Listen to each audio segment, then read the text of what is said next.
السلام عليكم ورحمة الله وبركاته. الحمد لله والصلاة والسلام على رسول الله، أما بعد. اللهم علمنا ما ينفعنا وانفعنا بما علمتنا وزدنا علما يا رب العالمين. அன்புள்ள சகோதர சகோதரிகளே, நம்முடைய தப்சீர் வகுப்பிலே சூரத்துல் பக்ராவினுடைய விளக்கத்தை நாம் பார்த்து கொண்டு வருகிறோம். அல்ஹம்துலில்லாஹ். அந்த வகையில் சென்ற வகுப்பிலே 276வது வசனம் வரைக்குமான விளக்கத்தை நாம் பார்த்திருந்தோம். இன்றைய வகுப்பிலே இன்ஷா அல்லாஹ் 277வது வசனத்திற்கான விளக்கத்தை பார்க்கலாம். இந்த வசனத்திலே அல்லாஹு தஆலா கூறுகிறான், அஊது பில்லாஹி மினஷ் ஷைத்தானிர் ரஜீம், இன்னல்லதீன ஆமனு வஅமிலுஸ் ஸாலிஹாத்தி வஅகாமுஸ் ஸலாத் வஆத்தவுஸ் ஸகாத் லஹும் அஜ்ருஹும் இன்த ரப்பிஹிம் வலா ஹவுஃபுன் அலைஹிம் வலா ஹும் யஹ்ஸனூன். நிச்சயமாக இவர்கள் ஈமான் கொண்டு நல்லமல்களை செய்து தொழுகையை நிலைநாட்டி ஜக்காத்தும் கொடுக்கிறார்களோ அவர்களது கூலி அவர்களுடைய இரட்சகனிடம் அவர்களுக்கு உண்டு. அவர்களுக்கு யாதொரு பயமும் இல்லை, அவர்கள் கவலைப்படவும் மாட்டார்கள் என்று அல்லாஹு தஆலா இந்த வசனத்திலே சொல்கிறார். அன்புள்ள சகோதர சகோதரிகளே, 261வது வசனத்திலிருந்து பொருளாதாரம் பற்றி அல்லாஹு தஆலா பேசுகிறான். குறிப்பாக அல்லாஹுடைய பாதையில் செலவு செய்வதன் சிறப்பு பற்றி பல்வேறு கோணங்களிலும், அதே போல அல்லாஹுடைய பாதையில் செலவு செய்வதன் ஒழுங்குகள் பற்றியும் தொடர்ச்சியாக பேசிக்கொண்டு வந்து 275வது வசனத்திலிருந்து வட்டியை பற்றி அல்லாஹு தஆலா பேச ஆரம்பித்திருக்கிறார். 275வது வசனத்தில் வட்டியினுடைய மோசமான விளைவுகள் பற்றி அல்லாஹு தஆலா சொல்லி, வட்டியை ஹலாலாக்கக்கூடிய சிலர் சொல்லக்கூடிய வாதங்களை அல்லாஹு தஆலா முன்வைத்து, அவர்கள் நரகவாதிகள், அவர்கள் அதிலே நிரந்தரமாக இருப்பார்கள் என்று சொல்லிவிட்டு அவர்கள் நிராகரிக்கக்கூடியவர்கள், அதாவது வட்டியை ஹலாலாக்குகிறவர்கள்.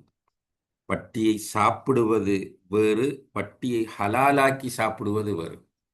ஹராம் என்று ஒருவர் விபச்சாரம் செய்கிறார், ஹராம் என்று தெரிந்து கொண்டு விபச்சாரம் செய்கிறார், இவர் பெரும்பாவம் செய்கிறார். வட்டி ஹராம் என்று ஏற்றுக்கொண்டு வட்டியில் ஈடுபடுகிறார், இவர் பெரும்பாவம் செய்கிறார். ஆனால் இன்னும் ஒரு சாரார் எப்படிப்பட்டவர்கள் என்றால், இன்னமல் பைஉ மிஸ்லு ரிபா, வியாபாரம் வட்டியை போன்றுதான் இருக்கிறது என்று சொல்லி வட்டியை அசுலாக்கி, அதான் வட்டிதான் கொடுக்கல் வாங்கலின் சரியான முறை என்று சொல்லி வட்டியை ஹலாலாக்குகிறவர்கள் இருக்கிறார்கள். இப்படி வட்டியை ஹலாலாக்குகிறவர்களுடைய நிலை மிக ஆபத்தானது என்பதை அல்லாஹு தஆலா சொல்லிக் கொண்டு வந்து அதன் தொடரிலே இப்போது சொல்கிறான், இன்னல்லதீன ஆமனு வஅமிலு ஸாலிஹாத்தி, ஈமான் கொண்டு சாலிஹான அமல்களை செய்து தொழுகையை நிலைநாட்டி ஜக்காத்தும் யார் கொடுத்து வருகிறார்களோ அவர்களுக்குரிய கூலி அவர்களுடைய ரப்பிடம் இருக்கிறது, அவர்களுக்கு பயமில்லை, கவலை இல்லை என்று அல்லாஹ் சொல்லி காட்டுகிறார். இதுதான் இதுக்குள்ள உள்ள தொடர்பு. அன்புள்ள சகோதர சகோதரிகளே, குர்ஆனுடைய போக்கு ஸ்டைல் நமக்கு நன்றாக தெரியும். சொர்க்கத்தை பற்றி சொன்னால் நரகத்தை பற்றி சொல்லுவார், காபிர்களை மூமின்களை பற்றி சொன்னால் காபிர்களை சொல்லுவான், அல்லது காபிர்களை சொன்னால் மூமின்களை சொல்லுவார். இப்படி அல்லாஹு தஆலா அந்த முகாபலா என்று சொல்லக்கூடிய, அதாவது எதிரான விஷயங்களை அல்லாஹு தஆலா குர்ஆனிலே அடையாளப்படுத்துவார். அந்த அடிப்படையில் வட்டியை ஹலாலாக்கி வட்டியிலே ஈடுபடக்கூடியவர்களுடைய மோசமான விளைவை சொல்லிவிட்டு அல்லாஹு தஆலா இந்த வசனத்திலே ஈமானையும் சாலிஹான அமல்களையும் அல்லாஹு தஆலா வலியுறுத்துகிறார். ஈமானும் சாலிஹான அமல்களும் இருக்கிற மனிதர்கள் வட்டியிலே ஈடுபட மாட்டார்கள், அவர்கள் வட்டியை ஹலாலாக்க மாட்டார்கள், வட்டியை அவர்கள் தூக்கி எறிவார்கள் என்பதை உணர்த்துவது இந்த வசனத்தை இங்கே கொண்டு வந்ததன் நோக்கங்களில் ஒன்றாக இருக்கிறது. இந்த வசனத்திலே அல்லாஹு தாலா சொல்லுகிற அந்த விஷயத்தை பாருங்கள். இன்னல்லதீன ஆமனு, ஈமான் கொண்டு, வஅமிலு ஸாலிஹாத், சாலிஹான அமல்களை யார் செய்கிறார்களோ. இதில் பல விஷயங்களை நம்ம காணலாம்.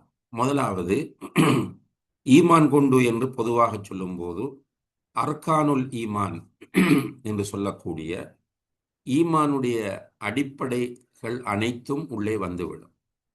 அர்கானுல் ஈமான் 6 என்பது நமக்கு தெரியும். அல்லாஹ்வை நம்புவது, மலக்குகளை நம்புவது, வேதங்களை நம்புவது, தூதர்களை ஈமான் கொள்வது, மறுமை நாளை ஈமான் கொள்வது, கலா கதிரை ஈமான் கொள்வது. இந்த 6ம் ஈமானுடைய தூண்கள், அர்கானுல் ஈமான். இப்ப ஈமான் கொண்டு என்றால் இந்த 6ஐயும் ஈமான் கொள்ள வேண்டும். இந்த 6இல் எந்த ஒன்றை ஈமான் கொள்ள தவறினாலும் அவர் நிச்சயமாக மூமினாக கருதப்பட மாட்டார், மூமினாக இருக்க மாட்டார். 6ஐயும் ஈமான் கொள்ள வேண்டும். இந்த 6ஐயும், இந்த 6 தலைப்புகளோடு தொடர்பான விஷயங்களையும் குர்ஆனும் ஹதீஸும் மிக தெளிவாக சொல்லுகின்றன. இப்போ குர்ஆனில் ஹதீஸில் சொல்லப்பட்டிருக்கிற இந்த 6 அம்சங்களையும் 6 அம்சங்களோடு தொடர்பான அத்தனை விஷயங்களையும் எந்தவித மன சங்கடங்களும் இல்லாமல், சந்தேகங்களும் இல்லாமல் உறுதியாக நம்புவதுதான் ஈமானாகும். பேரளவில் ஒருவர் மூமினாக இருக்க முடியாது. ஒன்றும் நம்புவதில்லை, ஆனால் தன்னை மூமின் என்று சொல்வது. காலத்தில் அராபு ஆமன்னா குல்லம் துமினு. அராபுகளில் ஒரு கூட்டம் ஈமான் கொண்டோம் என்று சொன்னார்கள். அல்லாஹ் சொன்னால் நீங்கள் ஈமான் கொள்ளவில்லை என்று சொல்லுங்கள். சிலரை பார்த்து ரசூலுல்லாஹி அலைஹி வஸல்லம் அவர்கள் சொன்னார்கள், நாவால் ஈமான் கொண்டு உள்ளம் ஈமான் கொள்ளாத மனிதர்களே என்றார்கள். வாயில ஈமானை பேசுவது, நாவினால் ஈமானை பேசுவது, உள்ளத்தில் ஈமான் இல்லை. இது முனாஃபிக்குகளுடைய நிலையாகும். அல்லாஹ் என்னையும் உங்களையும் அந்த கூட்டத்திலிருந்து பாதுகாப்பானாக. அன்புள்ள சகோதர சகோதரிகளே, நாம் ஈமானை படிக்க வேண்டும். ஈமானுடைய விஷயங்களை சரியாக அறிய வேண்டும்.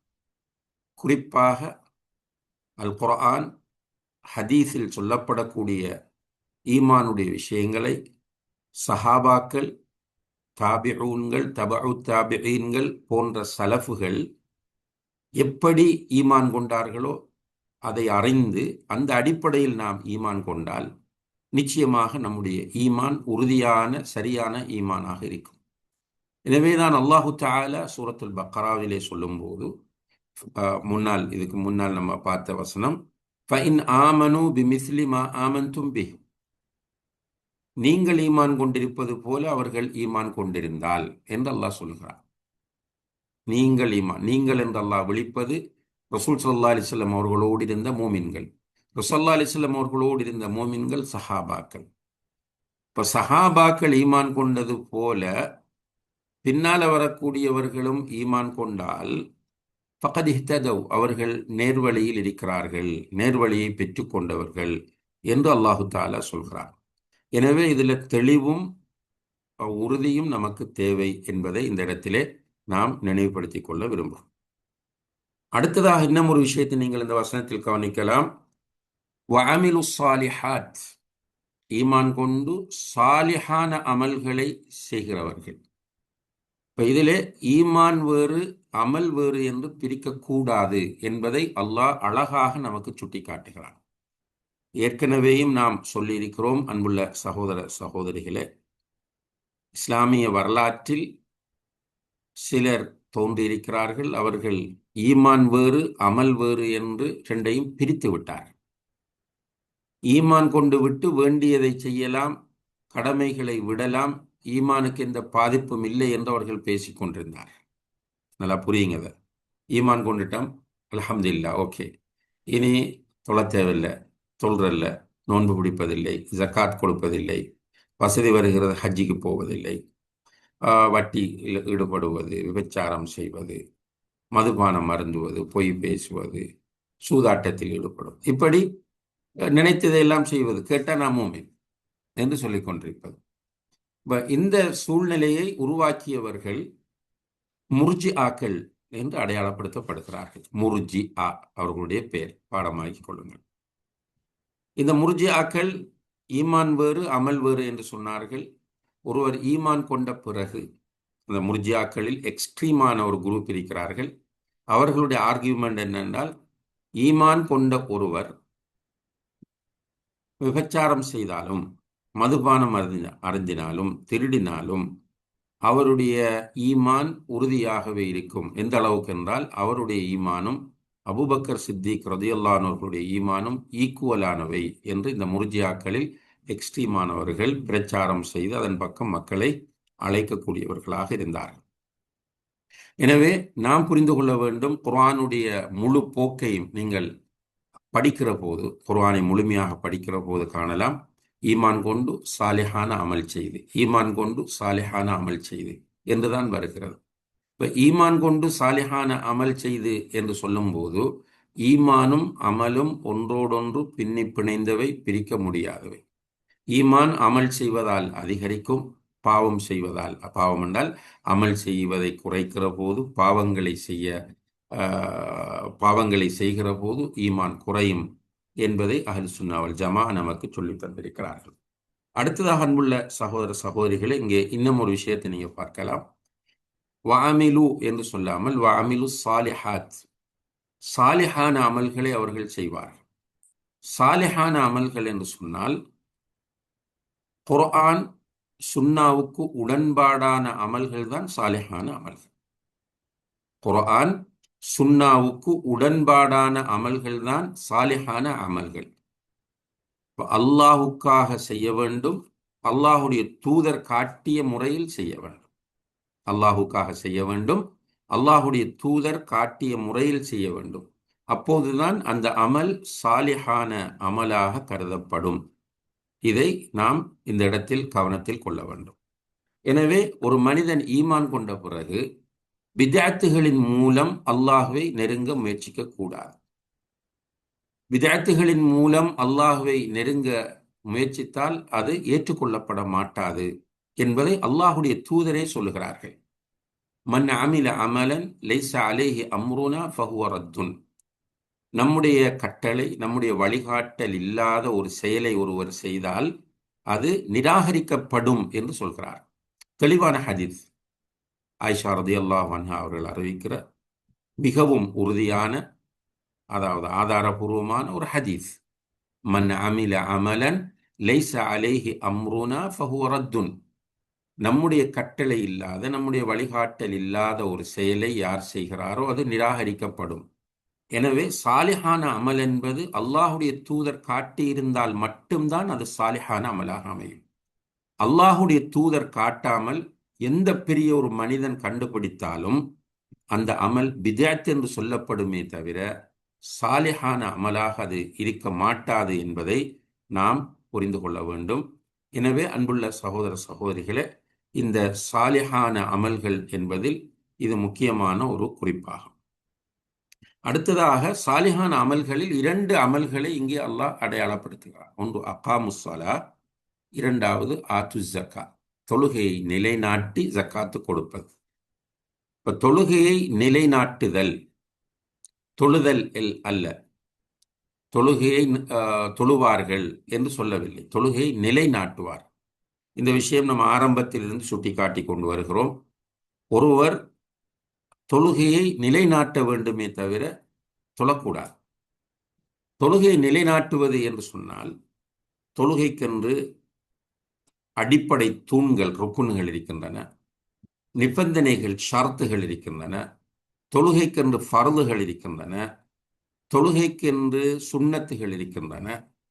இவற்றையெல்லாம் பேணி தொழுகையை பாத்திலாக்கக்கூடிய அம்சங்கள் என்று அடையாளப்படுத்தப்பட்ட அம்சங்களை எல்லாம் தூக்கி எறிந்துவிட்டு நபிகள் நாயகம் ஸல்லல்லாஹு அலைஹி வஸல்லம் அவர்கள் காட்டி தந்த முறையில் தொழுகையை நிறைவேற்றுவதுதான் தொழுகையை அகாமஸ் ஸலா, யுகீமுஸ் ஸலா என்று சொல்லப்படக்கூடிய இகாமத்து ஸலாவாகும் என்பதை நாம் கவனத்தில் கொள்ள வேண்டும். அடுத்ததாக அன்புள்ள சகோதர சகோதரிகளே, இப்போ சாலிஹான அமல்கள் இது ரெண்டும் தானா என்று கேட்டால் இல்லை. நமக்கு சாதாரணமாகவே தெரியும் நிறைய சாலிஹான அமல்கள் இருக்கின்றன. அல்லாஹு தாலா இங்கே தொழுகையை நிலைநாட்டுவதையும் ஜக்காத் கொடுப்பதையும் மட்டும் ஏன் சொல்லுகிறான் என்றால், இபாதத்துக்களை பொதுவாக இரண்டாக பிரிப்பார்கள். ஒன்று நம்முடைய உடலால் செய்யப்படக்கூடிய இபாதத்துக்கள் அல்லது உடலால் செய்ய வேண்டிய இபாதத்துக்கள். இன்னும் ஒன்று இருக்கின்றன பொருளாதாரத்தால் செய்ய வேண்டிய இபாதத்துக்கள். இபாதா பதனியா உடலால் செய்யக்கூடிய இபாதத்துக்கள், பொருளாதாரத்தால் செய்யப்படக்கூடிய இபாதத்துக்கள் இபாதா மாலியா. இப்போ உடலால் செய்யப்படக்கூடிய இபாதத்துகள் நிறைய இருக்கின்றன. அதனுடைய அடிப்படை இபாதத் தொழுகையாகும். அல்லாஹு தஆலா சாலிஹான இபாதத்துக்களில் தொழுகை இபாதா பதனியாவில் அடிப்படை என்பதனால் தொழுகையை இங்கே சொல்கிறார். அதே போல பொருளாதாரத்தால் செய்யப்படக்கூடிய இபாதத்துகள் நிறைய இருக்கின்றன. அதிலே அடிப்படையாக காணப்படுவது ஜக்காத் ஆகும். எனவே ஜக்காத்தை இங்கே அல்லாஹ் சொல்கிறார். இந்த இபாதத்துக்களில் அன்புள்ள சகோதர சகோதரிகளே ஃபர்துகள் இருக்கின்றன, நஃபிலான இபாதத்துக்கள் இருக்கின்றன. இபாதத்துகளில் அல்லாஹுவை நெருங்குவதில் அல்லாஹுக்கு மிக பிரியமானது ஃபர்தான இபாதத்துக்கள் என்பதை ஹதீஸ்களில் ஹதீஸுல் குதுசியிலே அல்லாஹ் சொல்வதாக நபி ஸல்லல்லாஹு அலைஹி வஸல்லம் அவர்கள் சொல்கிறார். ஒரு அடியான் என்னை நெருங்குவதில் எனக்கு மிக விருப்பமானது நான் அவனுக்கு ஃபரலாக்கிய வணக்கங்களின் ஊடாக அவன் என்னை நெருங்குவதே ஆகும். அடுத்த நிலையில் அல்லாஹ் சொல்லுகிறான் ஹதீஸுல் குதுசியிலே, ஒரு அடியான் நான் நஃபிலாக்கி இருக்கிற வணக்கங்களின் மூலம், அதாவது ஃபரலாக்காமல் மார்க்கமாக்கி இருக்கிற ஏனைய வணக்கங்களின் மூலம் என்னை நெருங்கினால் நான் அவனை நேசிக்கிறேன், அவனுக்கு மிக நெருக்கமாக நான் ஆகிவிடுகிறேன் என்பதை அந்த ஹதீஸுல் குதுசியிலே அல்லாஹு தஆலா சொல்லி காட்டுகிறார்.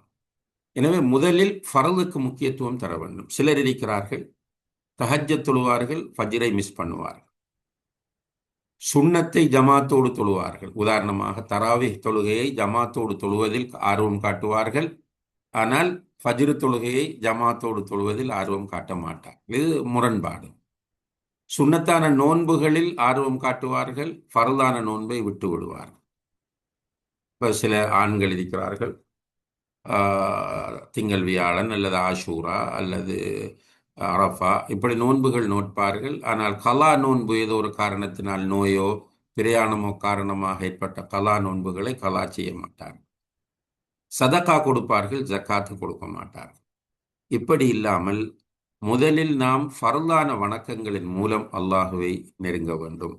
அதற்கு அடுத்ததுதான் சுன்னத்தானது என்பதையும் நாம் இங்கே புரிந்து கொள்ள வேண்டும். இப்படி யார் ஈமான் கொண்டு சாலிஹான அமல்களிலே ஈடுபாடு காட்டி தொழுகையையும் நிலைநாட்டி ஜக்காத்தும் கொடுத்து வருகிறாரோ அவர்களுக்குரிய கூலி அவர்களுடைய ரப்பிடம் இருக்கிறது.